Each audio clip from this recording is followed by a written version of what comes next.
Hallo, ich heiße Stavros Diamantakis und ich möchte Sie recht herzlich einladen zu einem analogen Fotospaziergang.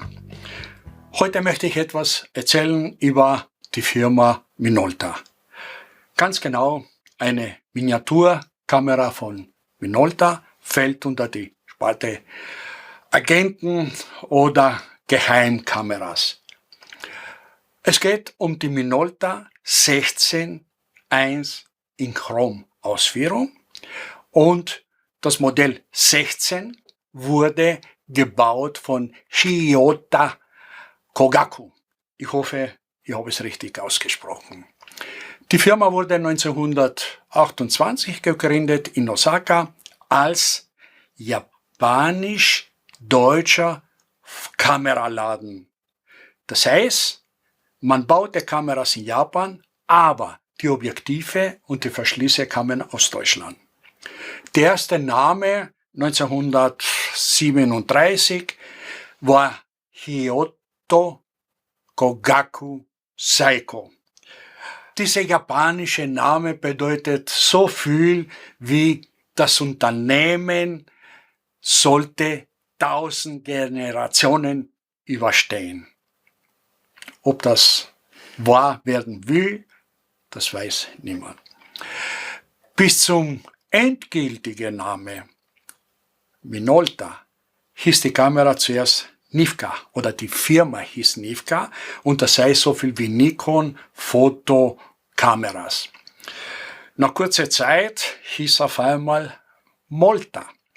Das heißt Mechanik, Optik und Leasen von der Firma Tashima. Der Name Minolta wurde 1933, 1934 eingetragen, registriert, aber erst 1962 hieß die Marke Minolta, so wie wir sie alle kennen. Die Minolta 16 geht auf die 1947 von Conan gebaute Mica-Automat zurück. Minolta kaufte in den 50er Jahren die Firma Mica und die Conan-Kameras erzeugte und wurde von Minolta vertrieben als Conan. Ein bisschen später wurden diese Conan-Kameras unter Minolta weiter vertrieben.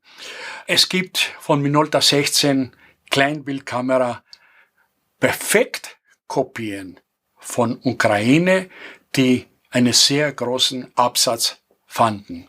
Und hier kommt der Schwerpunkt für die Sammler, die einfach mit der Identifizierung nicht so leichter haben. Conan von Minolta, Minolta von Conan oder Minolta und Conan Kopien von Ukraine. Nicht so einfach für einen Sammler. Auf jeden Fall, wir haben hier mal diese Kleinbild von Minolta 16. Es ist eine Kamera nach diesem Teleskopaufzug. Das ist der richtige Ausdruck. Wir kennen das mehr als Raj von der Firma Minox. Diese Kamera hat ein Objektiv von der Firma Rokkor.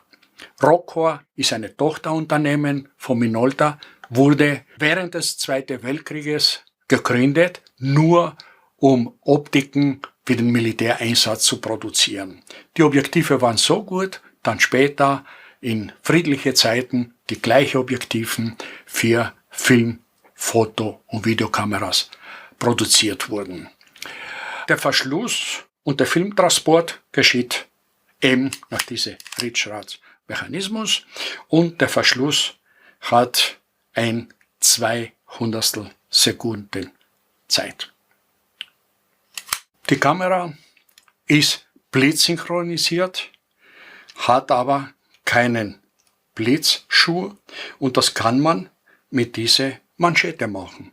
Die Manschette wird um die Kamera angebracht und so ist nicht nur ein Schuh, sondern auch ein Stativgewinde und die Kamera kann trotzdem weiter so verwendet werden. Neben diese serienmäßige Chrom-Ausführung gab auch sehr viele andere Farben, beziehungsweise in 6 verschiedenen Farben. Das ist eigentlich diese Kleinbildkamera, 16 mm, Kleinstbildformat, aber dazu gibt noch eine nützliche Ergänzung, und zwar diesen Diaprojektor. Der ist klein, handlich, aber leistungsstark. Man kann ausklappen, dann kommt diese Schieberegler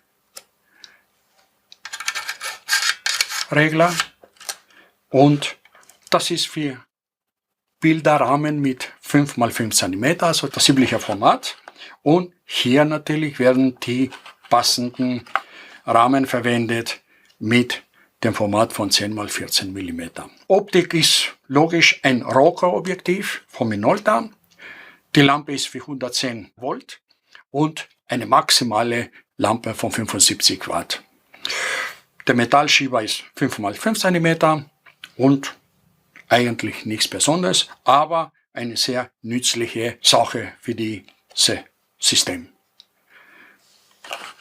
Das war eigentlich über die Firma Minolta und nun in eigene Sache.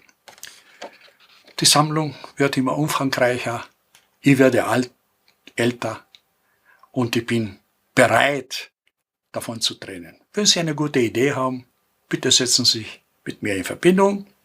Danke fürs Zuschauen und auf Wiedersehen. Bis zum nächsten Video.